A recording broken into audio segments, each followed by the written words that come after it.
ஒசூர் கெலவரப்பள்ளி நீர்த்தேக்க அணையில் இருந்து பாசனத்திற்காக தண்ணீர் திறந்து 1 மாதம் ஆக உள்ள நிலையில் இதுவரை கடமடை பகுதிக்கு நீர் வராததால் விவசாயிகள் வேதனை அடைந்துள்ளனர். கிருஷ்ணகிரி மாவட்டம் ஒசூர் அடுத்த கெலவரப்பள்ளி நீர்த்தேக்க அணையில் இருந்து 2 பிரதான கால்வாய்கள் மூலம் ஆண்டுதோறும் 2 போக பாசனத்திற்காக தண்ணீர் திறந்து விடப்படும்.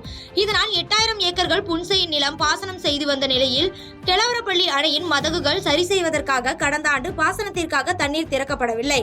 இந்த நிலையில் கடந்த மாதம் 10ஆம் தேதி 2 பிரதான கால்வாய்கள் மூலம் பாசனத்திற்கு கிருஷ்ணகிரி மாவட்ட ஆட்சியர் திருமதி சரையு தண்ணீர் திறந்து வைத்தார்.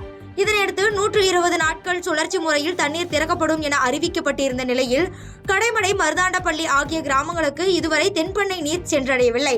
இதனையடுத்து பாசன நீரை எதிர்பார்த்து 500 ஏக்கர்கள் நிலம் உள்ள நிலையில் அணையில் இருந்து திறக்கப்பட்ட நீர் இதுவரை கடைமடை எட்டாததை அடுத்து விவசாயிகள் வேதனை அடைந்துள்ளனர். வனகாபுத்தூர் சாலையில் தொடர்ந்து சிக்கும் வாகனங்களால் பொதுமக்கள் அவதியடைந்துள்ளனர்.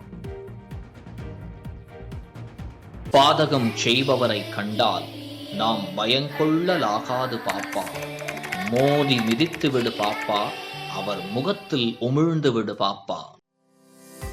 அண்மை செய்திகளை உடனுக்குடன் தெரிந்து கொள்ள இணைந்திருங்கள் இயம்நாடு தொலைக்காட்சியுடன்.